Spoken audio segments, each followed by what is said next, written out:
Pernah dengar ada mitos bahwa anak kecil atau anak orok itu bakalan sembuh cekukannya gitu kalau jidatnya itu ditempel ujung kertas. Pernah dengar? Ya. Ini yang bikin mitos siapa ya Allah? Enggak ada hubungannya, enggak ada korelasinya, enggak nyambung. Yang butuh air tenggorokan. Yang ditempel sama ibunya. Pikir deh. Ini sama aja kayak misalnya itu lu jualan tahu bulat tapi di negara konflik gitu ya. Ya bisa, lu tau kan negara konflik ada Iran, Irak, Syria, situ Patenggang ya gitu-gitu ya. Iya, maksudnya lu jualan tahu bulat gitu misalnya lagi itu udah pasti gorengnya tuh dadakan gitu kan. Lebih cepat mana tahu matang apa kena nuklir gitu. Iya. Iya kan? Misalnya ada contoh suami istri gitu kan, suami istri cekuk. Ya Allah, aduh anak aku cekukan nih. Gimana ya Pak gitu kan. Anaknya ditaruh, akhirnya ditempelin ujung kertas. Cekuk. Masih cekukan, diganti materai yang 20.000. Ya. Masih cekukan, diambil pulpen, ditanda tangan. Cekukannya nggak hilang malah kejang-kejang. Papa anak kita kejang-kejang gimana nih? Mama naruh anak di atas mesin cuci katanya.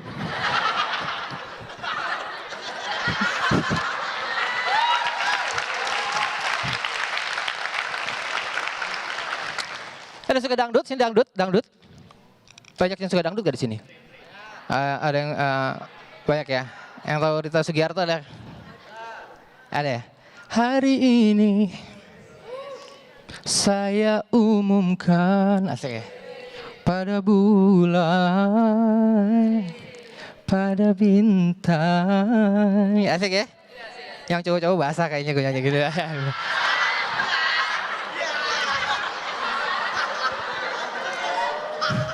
Parah ya, parah.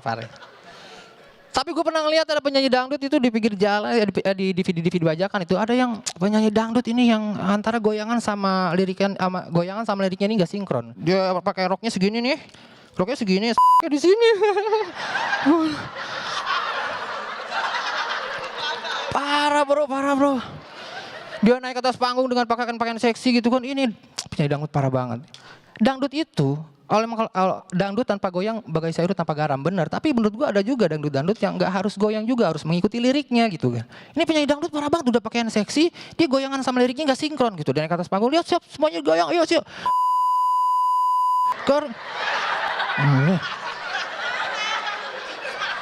Entah kenapa gue ngefans banget sama Pramugari ya. Ngefans banget gitu karena bisa dibilang Pramugari itu adalah sosok wanita yang bisa dibilang almost perfect. Walaupun tidak ada yang sempurna, aku bilang Pramugari itu ada sosok wanita yang almost perfect. Hampir sempurna dari groomingnya, penampilannya, cantiknya, sabarnya, profesionalnya gitu loh. Nggak pernah ditunjukkan ada pramugari yang galau di atas panggung ketika dia lagi ngelayanin penumpang di atas kokpit gitu, nggak ada gitu kan. Keren aja menurut gua gitu. Karena pramugari itu kan wanita. Hal yang selalu diidentikan dengan hal yang galau, putus cinta, segala macam gitu. Tapi dia nggak pernah nunjukin di atas kokpit. Gue nggak pernah ngeliat ada pramugari gitu, dia lagi galau, mungkin lagi bawa pantry gitu, terus ada penumpang nanya, Mbak, saya minta sendok besi ada? Nggak ada. Mang rumah lu, cari sendiri, ekonomi aja kebanyakan minta lu. Nggak ada gitu. Ya nggak ada gitu. Gue kalau ngeliat pramugari gitu, cantik, semampai, terus pintar, profesional, bahasa Inggrisnya jago, itu kadang-kadang gue kepikiran gitu, ya Allah pengen gitu gue jadi pramugari. Gitu. Yang pernah naik pesawat boleh minta tepuk tangannya? Pernah naik pesawat ya? Begini menurut gue, secantik-cantiknya atau semerdu-merdunya suara pramugari, tapi ketika dia udah masuk ke mikrofon, fix suara merdunya itu bakalan hilang dan dia suaranya bakalan jadi bindeng dan N-nya hilang.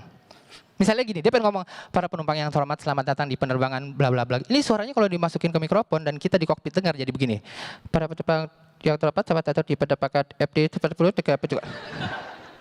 Mbak ngomong apaan sih? Gak tahu saya juga kok apa kata. Sama aja. Iya. Aneh gitu menurut gue tuh, kenapa gitu suara cantik gitu. Dan yang paling gue senang adalah ketika dia lagi membacakan take off instruction. Dan disitulah dites betapa profesionalnya pramugari itu gitu. Lu bayangin gak sih kalau misalnya ada pramugari itu yang di atas kokpit pesawat, tapi ketika dia lagi kerja dia dalam keadaan galau, putus cinta gitu. Mungkin dia bacaan take off instruction-nya bakalan begini. Para penumpang yang terhormat, Selamat datang di penerbangan MD30 dengan tujuan Makassar. Penerbangan ke Makassar akan kita tempuh dalam waktu 1 jam 30 menit dengan ketinggian jelajah 32.000 kaki di atas penderitaan orang lain.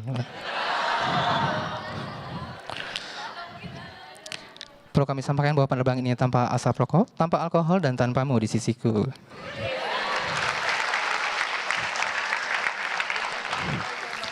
Berkat stand up gue juga jadi sering jalan-jalan ya. Kemarin terakhir gue beberapa bulan lagi gue pergi ke Tanjung Pinang. Nah, sebelum gue perform di sana gue melakukan observasi apa sih yang terkenal di sana. Yang terkenal di sana ternyata pantun. Sana kan etnis budaya Melayu ya. Karena katanya di sana tuh orang mau ngapain aja pakai pantun. Pembuka rapat pakai pantun, nikahan pakai pantun, sunatan pakai pantun. Dia mau pantun aja pantun dulu kadang-kadang gitu. Ya aneh gitu. Saya mau pantun nih. Ya aneh. Pas gue udah nyampe di sana, gue dijamu makan. Perut gue akhirnya sakit. Pengen ke kamar mandi gitu kan. Tapi pas gue pengen ke kamar mandi, gue takut. Jangan-jangan ya. Ketika gue pengen ke kamar mandi, ini ada yang jaga gitu. Stop. Celana bukan sembarang, celana. Celana panjang, baju berdasi. Tak peduli awak dari mana ke mana. Masuk ke WC harus permisi. Langsung gue bales.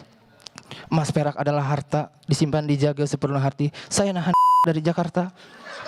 Pinjam WC-nya sekali. Wah, kata dia, wih awak nih zaitun bukan sembarang zaitun. Zaitun bulat seperti semangka.